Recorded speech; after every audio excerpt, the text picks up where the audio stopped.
네, 여러분 안녕하세요. 울산 현대사에서 근무하고 있는 이규헌입니다. 이규헌의 보험통신 제 160화고요. 이번 주에는 뭘 살펴볼 거냐면 횡단보도 보행자 보호의무 위반 12대 중과실이죠. 횡단보도를 지나는 보행자를 충격했을 때 그때 차량 운전자에게는 12대 중과실로 인한 형사처벌이 주어집니다. 자, 횡단보도 보행자 보호의무 위반 이 부분 한번 살펴볼 거고요. 그리고 역주행 차량과의 사고에서 과실 어떻게 되는가 살펴보겠습니다. 자, 제가 이걸 왜 얘기하냐면요. 우리나라가 OECD 국가 중에서 무단횡단 사망률이 가장 높은 나라입니다. 무단횡단해서 무단횡단으로 사망하는 보행자가 가장 많은 나라예요. 그러니까 숫자가 많다가 아니라 사고 율이. 자, 그런데 왜 그러냐? 교통의식의 선진화가 아직은 깔끔하지 않아서 그렇습니다. 그럼 너는 잘났냐? 뭐 이러실 것 같은데, 저도 그렇게 선진운전, 양보운전 하고 있다고 자신있게 말씀드릴 수는 없지만, 중요한 건 뭐냐면, 무단횡단을 아주 우습게 쉽게 잘하는 그런 문화가 아직은 많이 남아있어요. 그러지 않은 분들도 많지만, 자, 횡단보도 보행자 보호의무 위반은 뭡니까? 횡단보도를 보행하는 보행자를 보호해야 될 의무를 위반한 거예요. 그러면 횡단보도에 들르고 자고 있었다. 술 취해가. 횡단보도 보행자 보호의무 위반 적용 될까 안 될까? 안 됩니다. 적용 안 돼요. 자, 횡단보도 보행자 보호의무 위반이잖아요. 저 횡단보도를 향해서 열심히 신호 끊길 것 같아 이러면서 열심히 뛰어서 건너가고 있는데 요 정지선 지나서 여기서 딱 부딪혔어요. 이거 횡단보도 보행자 보호의무 위반 될까요? 안 될까요? 안 됩니다. 횡단보도 바로 1m 옆에 사고 났는데 안 돼요. 횡단보도 보행자 보호의무 위반은 횡단보도 상에서 발생된 사고라야 됩니다. 그런데 이렇게 횡단하시는 분들 진짜 많아요. 정말 많아요. 엄청나게 많아요. 여러분들도 이렇게 횡단하셨을 수도 있어요. 저는 좀 애가 좀 꼰대 같아가지고 가급적이면 이렇게 가서 이렇게 건넙니다. 근데 저도 어떤 때는 이렇게 갈 때가 있어요. 어떤 때는. 그런데 횡단보도 상에서 발생된 사고와 횡단보도 1m 옆에서 발생된 사고는 별거 아닐 것 같죠? 횡단보도가 설치되어 있고 정지선을 넘었으니까 아니에요. 횡단보도 보행자 보호의무 사고 아닙니다. 신호위반 사고는 될 수도 있어요. 여기 신호기가 있다면 정지선 넘으면 신호를 위반했다라고 보거든요. 그러니까 신호위반 사고가 될 수는 있는데 경우에 따라 상황에 따라 위치에 따라 횡단보도 보행자 보호의무 사고는 안 됩니다. 자, 무단횡단 사고는 요거는 무단횡단 사고로 들어가요. 무단횡단 사고는 여기서 이분이 조금만 옆으로 걸어서 올라왔으면 무과실이에요. 과실이 없어요. 그런데 횡단보도 옆에서 사고 났잖아요. 과실이 발생해요. 무단횡단 과실이 발생합니다. 그럼 왜 무단횡단 과실이 발생하냐고 막 난리를 치겠지. 근데 법에서 그건 엄격해야 되거든요. 그래서 횡단보도 보행자 보호의무 위반 사고가 아니기 때문에 이 사고는 일반 사고고요. 이분이 중상해를 입지 않았다면 형사처벌도 없습니다. 그냥 자동차 보험 접수하면 끝이에요. 그럼 이 피해자는 조금만 옆으로 가서 걸어갔으면 가해자하고 형사 합의도 볼 거고 자동차 보험회사의 민사적인 합의도 볼 텐데 가해자 형사 합의는 못 봐요. 왜냐? 가해자 형사처벌이 안 되니까. 그런데 이 피해자와 그 가족들이 뭐라 하는지 아세요? 그 횡단보도 옆에서 사람을 다치게 해놓고 한번 와보도 안 하고 막. 물론 횡단보도든 아니든 사람을 다치게 했으면 한번 찾아가서 아이고 몸 좀 괜찮으세요 하면 좋죠. 이왕이면. 근데 요즘 그렇게 하시는 분이 잘 없더라고요. 예전에 우리 처제가 한번 그렇게 찾아가는 걸 봤는데 진짜 착하다 그래서 제가 그렇게 하는 사람이 없어. 잘 없어. 그래서 어쨌든 그런데 이런 건 있어야 돼요. 내가 비록 찾아가지는 못하더라도 미안한 마음을 가지는 그런 자세가 있으면 좋을 것 같아요. 사고가 났잖아요. 운전하다가 사고가 났으니까 나도 놀랬어요, 사실. 그죠? 이 운전자도 얼마나 놀랬겠어요. 근데 놀랬지만 사람이 다쳤잖아요. 사람을 다치게 했잖아요. 그런 인식이 있어야 되는데 우리나라는 교통사고로 사람이 다치는 걸 너무 가볍게 생각하는 그런 경향이 좀 있는 것 같아요. 앞에 뭐 쿵 박았는데 뭐 그거 가지고 사람이 다칠 수 있어? 뭐 말이지? 보험사기 아니야? 뭐 근데 그 괜히 또 뒤에서 박았다고 괜히 목 잡고 허리 잡고 병원 가시는 분도 있잖아요. 합의금 몇십만 원 받아보겠다고. 그러니까 서로 상대방 입장을 좀 이해하고 양보하고 서로 위해주는 그런 교통 문화가 됐으면 좋겠는데 아직 우리나라 좀 교통 문화 그렇게까지는 좀 안 된 것 같아요. 어쨌든 횡단보도 보행자 보호 위반은 횡단보도를 보행하는 건너고 있는 횡단하고 있는 보행자에 대한 보호 의무다. 그러니까 여기서 사고 났다고 무조건 횡단보도 사고가 아닐 수도 있다.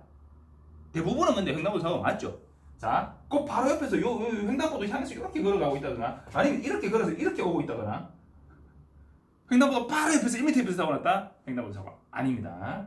물론 법원의 판단 조금씩 다를 수 있어요. 다를 수 있는데 그렇지만 기본적으로는 횡단보도 사고 아닙니다. 자, 역주행 차량과의 사고. 역주행 차량과의 사고는 역주행 차량과 나하고 사고가 났다. 어떤 경우가 있을 수 있을까요? 이 골목이 있어요. 있어서 2차선 도로인데 여기 차가 여기서 이렇게 확 깎아 들어오고 이렇게 사고 나버리면 이건 중침이지. 이건 중침인데 내가 이렇게 가고 있는데 여기서 이렇게 들어. 그러니까 이 차가 여기 들어올 때는 나는 저쪽에 있었겠죠. 여기 있었겠죠. 이렇게 오고 있는데 뭐지? 뭐야 이씨. 그럼 빵 사고 났어요. 자, 내 과실이 전혀 없을까요? 방금 얘기했잖아요. 뭐지? 뭐야 이씨. 그 욕할 때 피했어야지. 그 욕할 때 모든 운전자는 있잖아요. 사고를 방지해야 될 의무가 있어요. 이건 내가 피할 수 없는 상황이잖아. 가고 있는데 확 가고 들어와 버리면. 근데 이 차는 미친 거지. 순간적으로. 여기 들어가는 것만 보면서 이 차 오는 걸 못 봤겠죠. 못 봤으니까 꺾어. 지금 바로 사고 날 상황인데 지금 왜 꺾어? 그런데 꺾어. 왜냐? 못 봤으니까. 그래서 근데 쾅 하고 정신 차리고 보니까 차가 오고 있었어요. 이제 이래 되는. 자, 그럼 이 차 입장에서는 차 오던 차가 갑자기 꺾어 들어올 거라고 어떻게 생각하겠어요? 그러니까 이 차 입장에서 대비할 수도 없고 청소년이니까 대비할 수도 없고 피할 수도 없는 사고예요. 그러면 이 차는 과실이 없는 거죠. 그래서 중앙선 침범 사고가 100대 빵인 거예요. 중앙선을 침범해서 역주행해가지고 여기서 이렇게 그리면 조금 애매한데 이렇게 해서 이렇게 막 달려왔다. 예를 들어서 나는 이거 하고 있는데 이렇게 쭉 오고 있어 차가. 뭐야? 이런 상황이다. 예를 들면 피해가면 되지. 그걸 욕하면서 가가지고 들이박아요. 저 새끼 중침 아냐? 막 이러면서 20% 과실 나옵니다. 기본적으로. 기본 과실은 8대 2 이렇게 돼요. 왜 20% 과실이 나오냐고? 제가 방금 얘기했잖아요. 이 상황에서 역주행해서 오는 차를 내가 전혀 피할 수도 없고 뭐 예측도 할 수 없었다? 그러면 100대 빵입니다. 그런데 그게 아니라 역주행해서 오는 차가 있다 하더라도 내가 충분한 주의로 피할 수 있는 상황이었다라고 하면 나도 과실이 발생하는 게 맞는 거죠. 그렇잖아요. 여러분들 착각하는 게 뭐냐면 이 차가 분명히 잘못한 건 맞아요. 그러니까 이 차를 처벌해야 되는 건 맞아. 잘못했으니까. 이 차는 중침, 역주행 처벌을 받겠죠. 그런데 그러면 그 처벌하고 내가 민사적인 어떤 책임을 지는 배상 책임의 관계하고는 별도의 문제라는 거예요. 별도의 문제라는 거예요. 가끔 뭐 사고 이렇게 했는데 무죄 판결 났다 이런 거 있잖아요. 그 무죄 판결은 뭐냐면 그 사람에게 그 죄를 물을 수 있는가라는 거지 형사적인 처벌에 대한 부분이지 민사적인 배상을 안 해도 된다라는 게 아니라는 거예요. 그래서 형사적인 처벌을 해야 되냐 안 해야 되냐 이 사람이 죄가 있냐 없냐 요거하고 민사적으로 과실이 있냐 없냐는 다른 개념으로 봐야 된다는 거예요. 물론 비슷하게 가죠. 거의. 자, 과실도 없고 이 사람 당연히 형사처벌 되는 거고. 자, 그런데 그렇지 않게 가는 경우도 있다. 무죄 되었어도 이 사람이 민사적인 책임은 있을 수 있다는 거예요. 무슨 말인지 아시겠죠? 자, 어떤 경우가 또 있을 수 있냐면 사거리인데 이쪽은 1방이에요. 여기는 양방이야. 그런데 내가 이렇게 가고 있는데 얘는 골목이니까 중앙선도 없고 뭐 그렇다 치죠. 가고 있는데 여기서 차가 튀어나온 거예요. 사고 났어. 이 차 역주행이잖아요.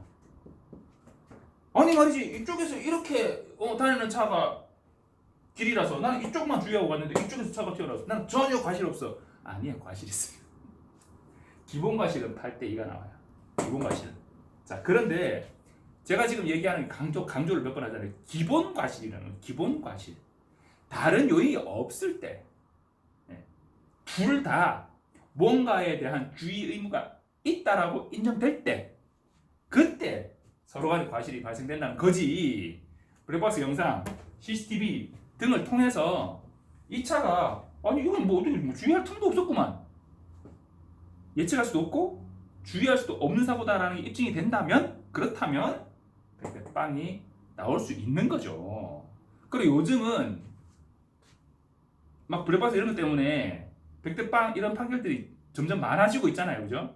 그래서 그러한 부분을 내가 입증하기 위해서는 뭘 해야 된다고? 블랙박스를 달아야 된다고. 블랙박스가 중요하다. 블랙박스를 달아야 이게 횡단보도 사고인지 아닌지도 내가 입증할 수 있다고. 그러니까 역주행 사고라고 해서 무조건 백대빵이다. 그건 아니에요. 아닌 게 기본이고, 그렇지만 백대빵이 될 수도 있어요. 뭘로? 블랙박스를 통해서 내가 정말 주의할 수도 없고 피할 수도 없었다는 걸 입증하면 그런 무과실이 될 수 있어요. 자, 그리고 오늘 횡단보도 사고, 횡단보도 보행자 보호의무 위반 사고 적용되는 경우 안 되는 경우 이런 부분 한번 살펴봤고요. 무단횡단 절대 하시면 안 돼요. 무단횡단 하지 마세요. 무단횡단하는 애 치여가지고 민식이법으로 처벌되는 그런 운전자들